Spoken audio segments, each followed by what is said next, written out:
નમસ્કાર દોસ્તો, આપણે સૌ ભવિષ્યની ચિંતામાં વર્તમાનને ખોઈ બેસતા હોય છે. વર્તમાનનો આનંદ માણી શકતા નથી, આજને બરાબર જીવી શકતા નથી. આજે એવી જ એક સરસ મજાની વાર્તા લઈ આપની સમક્ષ આવ્યો છું. એક જાદુગર હોય છે જે આજુબાજુના વિસ્તારોમાં ખૂબ જ પ્રસિદ્ધ હોય છે. રાજાના દરબારમાં પણ આ જાદુગરની ખૂબ ચર્ચા થાય છે. રાજા આદેશ કરે છે કે આ જાદુગરની કલાને આપણે પણ નિહાળીએ, એ જાદુગરને મારા દરબારમાં રજૂ કરો. જાદુગર સુધી આ વાત પહોંચે છે. જાદુગર અત્યંત ખુશ થઈ જાય છે.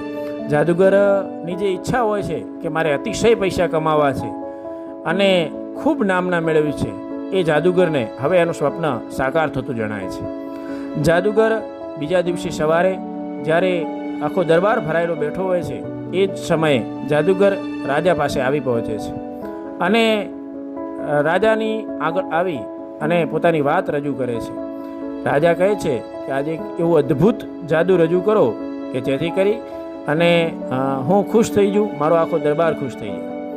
ત્યારે જાદુગર એ એમની આજ્ઞા લઈ અને જાદુ કરવાનું ચાલુ કરે છે. જાદુગર મનોમન નક્કી કરે છે કે આજે રાજાને ખૂબ પ્રભાવિત કરી દઉં, રાજા ખુશ થઈ જાય અને મને બહુ બધી સોના મહોરો આપી દે. એ પોતાના જાદુથી રાજાની ઉપર જે મુગટ હોય છે એ ગાયબ કરી દે છે. હવે આ મુગટ ગાયબ થતાં જ આજુબાજુ બેઠેલા જે તેના સેનાપતિ હોય છે અને જે આખો દરબાર છે એ બધા હસી પડે છે. રાજાથી આ સહન થયું નહીં. રાજા ખુશ થવાના બદલે એકદમ ગુસ્સે થઈ જાય છે અને ત્યારબાદ રાજા આ જાદુગરને ત્યાં જ અટકાવી અને કહે છે કે આ જાદુગરને હાલ જ જેલમાં નાખી દો અને 7 દિવસ પછી એને ફાંસી આપવાની છે. આવી આજ્ઞા થતાં જ જે સેનાપતિઓ હોય છે એ દોડી જઈ અને એ જાદુગરને પકડી અને જેલમાં પૂરી દે છે.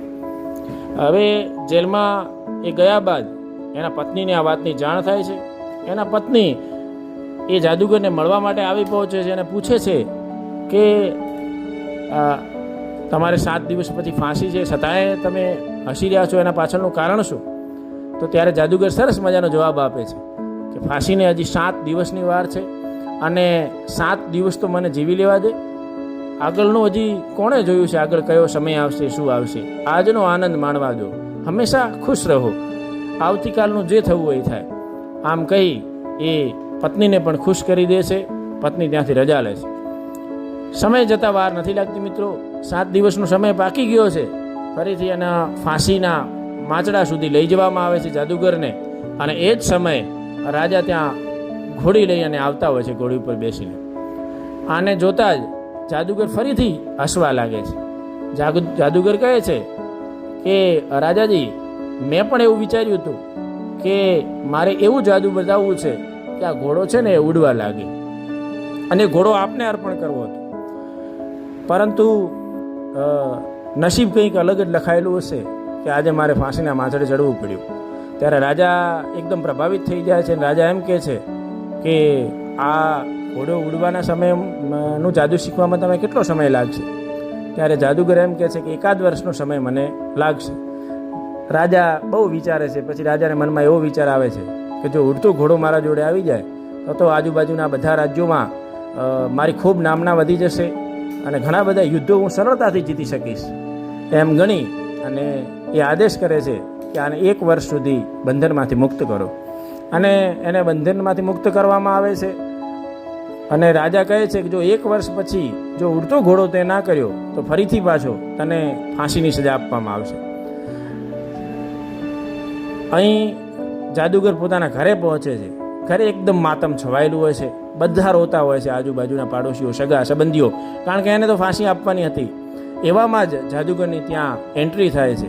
જાદુગરને જોતાં જ એની પત્ની ખૂબ ખુશ થઈ જાય છે. બાળકો ભેટી પડે છે અને એની પત્ની એને પૂછે છે કે તમને તો આજે ફાંસી થવાની હતી અને રાજાએ તમને જીવતા કઈ રીતે મૂક્યા?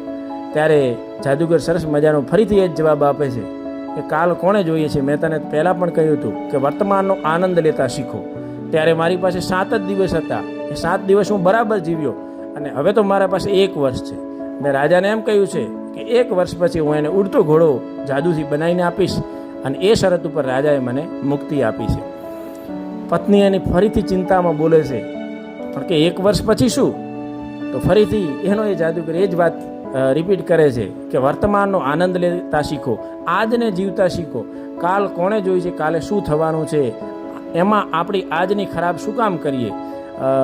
વર્તમાનમાં જેટલો આનંદ લેવાય એટલો લ્યો, વર્તમાનને જીવતા શીખો, આજનો આનંદ લેતા શીખો. આવી વાત એની પત્નીને સમજાવે છે અને પરિવાર સાથે એ ફરવા નીકળી જાય છે. અને આ બાજુ ઘટનાક્રમ પણ એવો બને છે કે જે ઘોડો હતો, જ્યારે ઉડતો કરવાનો હતો, એ 3 જ મહિનામાં મૃત્યુ પામે છે. અને થોડા સમય બાદ એટલે કે બીજા 3 મહિના એટલે 6 મહિનાના સમયગાળામાં રાજા પણ મૃત્યુ પામે છે. હવે આ વાતની ખબર જાદુગરને પડે છે. ત્યારે જાદુગર એની પત્નીને કહે છે કે મેં તને નહોતું કહ્યું કે કાલ કોણે જોઈ છે?